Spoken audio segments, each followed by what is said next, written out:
ಏನೇನ್ ನಡೀತಾ ಇದೆಯೋ ಅದನ್ನೆಲ್ಲ ನೋಡ್ತಾ ಇದೀವಿ. ಭಗವಂತ ಅಂತೂ ಅಲ್ಲಿ ಸಾಕ್ಷಾತ್ ಪರಮೇಶ್ವರ ಇದ್ದೇ ಇದ್ದಾನೆ, ಧರ್ಮಸ್ಥಳ ಮಂಜುನಾಥ. ಆತ ನ್ಯಾಯ ಮಾಡ್ತಾನೆ ಅನ್ನೋ ಒಂದು ನಂಬಿಕೆ ಇದೆ, ಆ ನಂಬಿಕೆ ಮೇಲೆ ಇದೆ. ಯಾಕಂದ್ರೆ ಏನೇ ನಡೆದ್ರು ಭಗವಂತನ ಇಚ್ಛೆಯಿಂದ ನಡೆಯುತ್ತೆ. ಅದಕ್ಕೋಸ್ಕರ ಏನಾಗುತ್ತೆ ಅಂತ ನಾವು ಕಾಯ್ತಾ ಇದೀವಿ ಸರ್. ನೋಡೋಣ ಭಗವಂತ ಏನ್ ಮಾಡ್ತಾನ ನೋಡೋಣ. ಹೌದು ಸರ್, ಒಟ್ಟಾರೆಯಾಗಿ ಅಲ್ಲಿ ಏನು ಒಂದಷ್ಟು ದೌರ್ಜನ್ಯ ನಡೆದಿದೆ, ಮಹಿಳೆಯರ ಮೇಲೆ ಒಂದಷ್ಟು ಜನ ನಾಪತ್ತೆ ಆಗಿದ್ದಾರೆ. ಆದ್ರೆ ಈಗ ನಡೀತಾ ಇರುವಂತ ತನಿಖೆಯಲ್ಲಿ ಅದು ಬಹಿರಂಗ ಆಗುತ್ತೋ ಇಲ್ವೋ ಕಾದ್ ನೋಡ್ಬೇಕಾಗಿದೆ, ಅಲ್ಲಿ ಸಿಗುತ್ತೋ ಇಲ್ವೋ ಅನ್ನುವಂಥದ್ದು. ಆದ್ರೆ ನಡೆದಿರೋದಂತೂ ನಿಜ. ಇದಕ್ಕೆ ಕಾರಣ ಯಾರು ಅನ್ನುವಂಥದ್ದು ಈಗಲೂ ಕೂಡ ಕ್ವಶನ್ ಮಾರ್ಕ್. ಅದೇ SIT ತನಿಖೆ ಬಳಿಕ ತಿಳಿಯುತ್ತೆ. ಬಟ್ ಈಗಲಾದ್ರೂ ನ್ಯಾಯ ದೊರಕುತ್ತೆ ಅಂತ ಅನ್ಸುತ್ತಪ್ಪ ನೊಂದಂತ ಮಹಿಳೆಯರ ಅಥವಾ ಏನು ಒಂದಷ್ಟು ಜನ ಯುವತಿಯರು ಕಾಣೆಯಾಗಿದ್ರು ಅವ್ರ ಫ್ಯಾಮಿಲಿಗಳಿಗೆಲ್ಲ ಈಗ ಒಂದಷ್ಟು ನ್ಯಾಯ ದೊರಕುತ್ತೆ ಈ ವಿಚಾರದಲ್ಲಿ ಅಂತ ನಂಬಿಕೆ ಇದೆಯಾ? ಖಂಡಿತ ಇದೆ. ಯಾಕಂದ್ರೆ ಭಗವಂತ ಇದ್ದಾನೆ ಅನ್ನೋದು ಎಷ್ಟು ನಂಬಿಕೆನೋ, ನ್ಯಾಯ ಸಿಗುತ್ತೆ ಅನ್ನೋದು ಕೂಡ ಅಷ್ಟೇ ನಂಬಿಕೆ ಇದೆ. ಯಾಕೆ ಅಂದ್ರೆ ನಾವು ಏನ್ ಮಾಡ್ತೇವೋ ಕೆಲಸ, ಅದರಲ್ಲಿ ನ್ಯಾಯ ಅನ್ನೋದು ಭಗವಂತ ನಮಗೆ ಕೊಟ್ಟೇ ಕೊಡ್ತಾನೆ. ಇದ್ರಲ್ಲಿ ಕೂಡ ಇವಾಗ ಏನಾದ್ರೂ ತಪ್ಪು ನಡೆದಿದ್ರು ಕೂಡ ಅದಕ್ಕೆ ಒಂದಿನ ನ್ಯಾಯ ಸಿಕ್ಕೇ ಸಿಗುತ್ತೆ. ಈ ಸರಣಿ ಹತ್ಯೆಗಳ ವಿಚಾರಕ್ಕೆ ಸರ್ಕಾರ SIT ನಿಯೋಜನೆ ಮಾಡಿದ್ದು ಸರಿನಾ ತಪ್ಪ ಸರ್? ಅದು ನಾವು ಹೇಳಕ್ ಹೆಂಗ್ ನಿಮ್ಮ ಪ್ರಕಾರ ಏನಂತ SIT ಇದು ಸ್ಪೆಷಲ್ ಇನ್ವೆಸ್ಟಿಗೇಷನ್ ಟೀಮ್ ಮಾಡ್ಬೇಕಿತ್ತ ಬೇಡವಾಗಿತ್ತು? ಮಾಡಿದ್ರೆ ಒಳ್ಳೇದೇ, ಮಾಡಿದ್ದು ಸರಿನೇ ಇದೆ. ಒಳ್ಳೇದು ಸರ್, ಈಗ ಸದ್ಯಕ್ಕೆ ಇರುವಂತ ವಿಚಾರ ತಮ್ಗೆ ತಿಳಿದಿದೆ, ದಿನನಿತ್ಯವೂ ಕೂಡ ಸಾಕಷ್ಟು ಸುದ್ದಿಯಲ್ಲಿರುವಂತ ವಿಚಾರ ಧರ್ಮಸ್ಥಳದ ವಿಚಾರ. ಸೊ ಈ ಕೇಸ್ ವಿಚಾರಕ್ಕೆ ಅಂದ್ರೆ SIT ನಿಯೋಜನೆ ಮಾಡಿರೋದು ರಾಜ್ಯ ಸರ್ಕಾರ, ಏನ್ ಹೇಳ್ತಾರೆ ಈ ಬಗ್ಗೆ? ಅದೆಲ್ಲ ರಾಜಕೀಯನವ್ರದ್ದು, ನಮಗೂ ಅದಕ್ಕೂ ಏನ್ ಗೊತ್ತಿರುತ್ತೆ. ಅಲ್ಲ, ಅವರು ನಿಯೋಜನೆ ಮಾಡಿರೋದು ಜನಸಾಮಾನ್ಯರಾದಂತಹ ನಾವುಗಳ ಒತ್ತಡ ಹೇರಿದಕ್ಕೆ ತಾನೇ ಅವರು SIT ಅನ್ನು ನಿಯೋಜನೆ ಮಾಡಿರೋದು. ಏನ್ ಹೇಳ್ತಾರೆ? SITಗೆ ಈಗ ಟ್ರಾನ್ಸ್ಫರ್ ಮಾಡಿದ್ದಾರೆ ಇವತ್ತು. ಅದು ಅವರು ಏನು ಅದ್ರ ಬಗ್ಗೆ ಕಾನೂನು ಕ್ರಮ ಜರುಗಿಸ್ತಾರೆ ನೋಡಬೇಕು.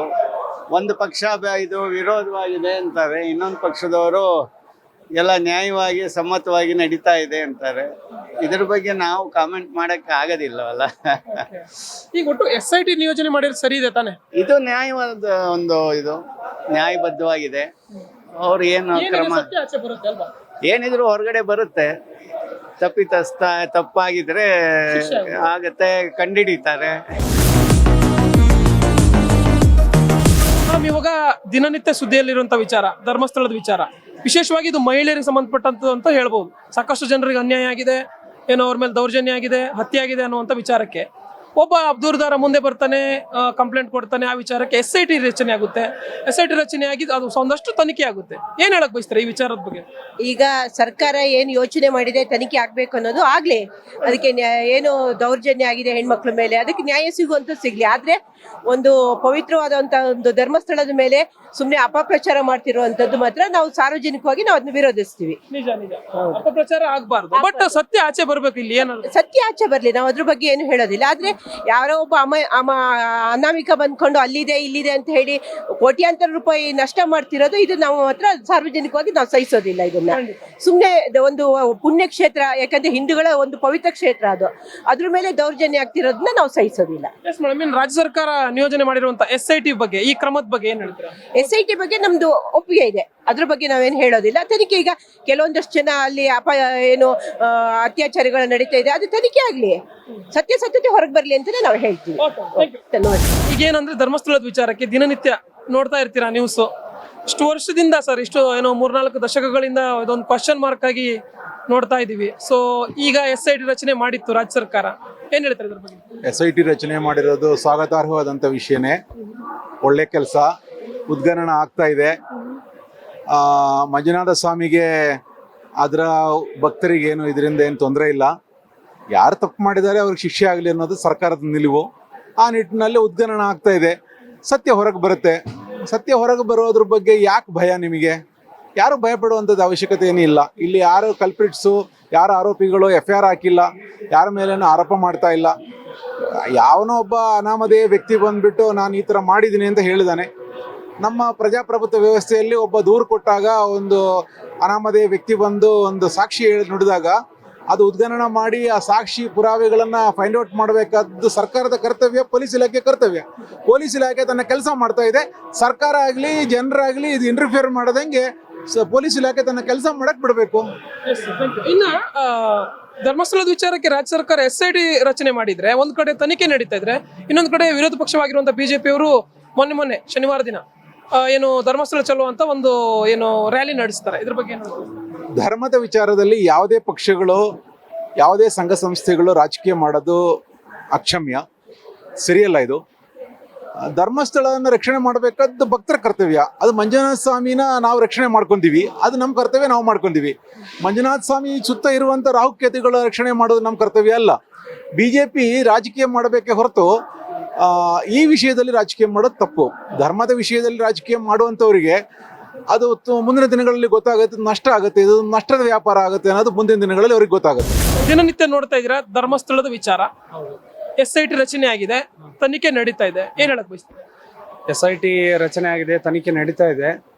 ಅದು ತಪ್ಪು ಯಾರು ಮಾಡಿರ್ತಾರೋ ಅವರಿಗೆ ಶಿಕ್ಷೆ ಖಂಡಿತ ಆಗ್ಬೇಕಂತ ನಮ್ಮಿದು.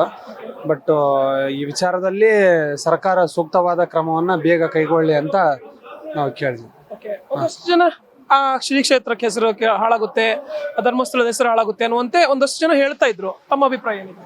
ನಮ್ಮ ಅಭಿಪ್ರಾಯ ಏನಂದ್ರೆ ಕ್ಷೇತ್ರಕ್ಕೆ ಯಾವುದೇ ಧಕ್ಕೆ ಬಾರದಂತೆ ಇರಲಿ, ಬೇಗ ಇದು SIT ತನಿಖೆ ಮುಂದುವರಿಲಿ ಅಂತ ನಮ್ದು ಅಭಿಪ್ರಾಯನ ನಾವು ತಿಳಿಸ್ತೀವಿ. ತಮಗೆ ಗೊತ್ತಿದೆ, ನ್ಯೂಸ್ ಅಲ್ಲಿ ಸಾಕಷ್ಟು ಚರ್ಚೆ ಆಗ್ತಿರುವಂತ ವಿಚಾರ ಏನಂದ್ರೆ ಧರ್ಮಸ್ಥಳದ ವಿಚಾರಕ್ಕೆ SIT ರಚನೆ ಆಗಿದೆ. ಏನ್ ಹೇಳ್ತಾರೆ ಈ ಬಗ್ಗೆ? ಅದು ತಪ್ಪಾಯ್ತು, ದೇವಸ್ಥಾನ ಹತ್ರ ಮಾತಾಡಿ ತಪ್ಪಾಯ್ತು ಅನ್ನಕ ಆ ತರ ಕೆಲಸ ಮಾಡಿದ್ವಿ ಸರ್.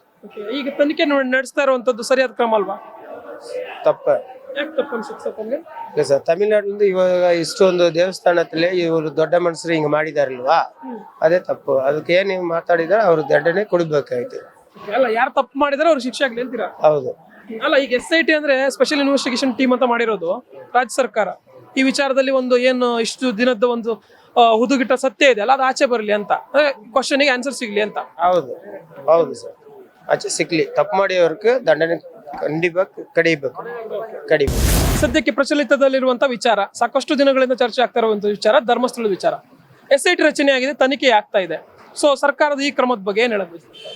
ಸರ್ಕಾರದ ಕ್ರಮ ಒಳ್ಳೇದೇ, ಆದ್ರೆ ಇಲ್ಲಿ ಮಿಸ್ಗೈಡ್ ಮಾಡ್ತಾ ಇದ್ದಾರೆ. ಒಂದು ತಿಮ್ಮರೋಡಿ ಅವರು ಏನು ಅಂದ್ರೆ ಫಸ್ಟ್ ಸೌಜನ್ಯಾಗ ನ್ಯಾಯ ಕೊಡಿಸ್ಬೇಕು ಅಂತ ಬಂದು ಧರ್ಮಸ್ಥಳದ ಬಗ್ಗೆ ಮಾತಾಡಕ್ ಶುರು ಮಾಡಿದ್ರು. ಈ ಕಡೆ ಸರ್ಕಾರ ಧರ್ಮಸ್ಥಳನ ಪ್ರೊಟೆಕ್ಟ್ ಮಾಡ್ತಾ ಇದೆ ಅಂತ ಮಾಡಕ್ ಬಿಡಬಾರ್ದು. ಏನಿದೆ ತಪ್ಪಿತಸ್ಥರು ಅದ್ ನ್ಯಾಯವಾಗಿ ಡೈರೆಕ್ಟ್ ಆಗಿ ಅವರನ್ನ ಹಿಡಿಬೇಕು. ಇಲ್ಲಿನ ಧರ್ಮಸ್ಥಳ ತಪ್ಪಿತಸ್ಥರು ಅವರೇ ಮಾಡಿದ್ರು, ಅವನ್ನ ಇದ್ ಮಾಡ್ಬೇಕು. ಯಾರನ್ನೋ ಪ್ರೊಟೆಕ್ಟ್ ಮಾಡ್ತಾ ಇದ್ದಾರೆ ಅನ್ಸುತ್ತೆ. ಹಾಗಾಗಿ ಇದನ್ನ CBI ಇಲ್ಲ ಅಂದ್ರೆ ಮೇಲ್ಗಡೆ ಇದಕ್ಕೆ ಹೈಯರ್ ಇದಕ್ಕೆ ಮಾಡ್ಬಿಟ್ಟು ಇದ್ ಮಾಡ್ಬೇಕು ಅಂತ ನನ್ನ ಯೋಚನೆ. ಸರ್, ಇಷ್ಟು ದಿನ ತನಿಖೆ ಆಯ್ತು, ಒಂದಷ್ಟು ಪ್ಲೇಸ್ ಅನ್ನು ಏನು ಅನಾಮಿಕ ಆ ದೂರದಾರ ತೋರಿಸಿದ್ದ ಅದೆಲ್ಲವೂ ಕೂಡ ಆಗಿದ್ರು ಆದ್ರೂ ಕೂಡ ಒಂದಷ್ಟು ಅಂದ್ರೆ ಮೇಜರ್ ಆಗಿ ಏನು ಸಿಕ್ಕಿಲ್ಲ.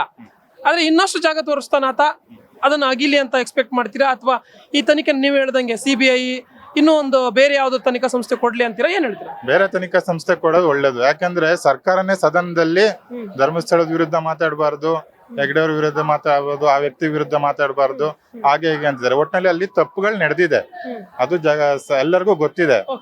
ಹಾಗಾಗಿ ಅದನ್ನ ನಾವೇನ್ ಮಾಡ್ಬೇಕು ಅಂದ್ರೆ ಇದನ್ನ ಸರ್ಕಾರನ ಇದಕ್ಕಿಂತ ಸದನದಲ್ಲಿ ಮಾತಾಡೋಂತ ವಿಷಯ ಅಲ್ಲ. SIT ರಚನೆ ಮಾಡಿರೋದು ಸರಿನಾ, ನಾವು ಧರ್ಮಸ್ಥಳದ ವಿರೋಧ ಹೇಳಿಕೆ ಕೊಡಬಾರ್ದು ಅಂತ ಹೇಳ್ತಿದಾರಲ್ಲ, ಅದೆಲ್ಲ ತಪ್ಪು. ಸದನದೊಳಗೆ ಆ ವಿಷಯ ಮಾತಾಡಬಾರ್ದು.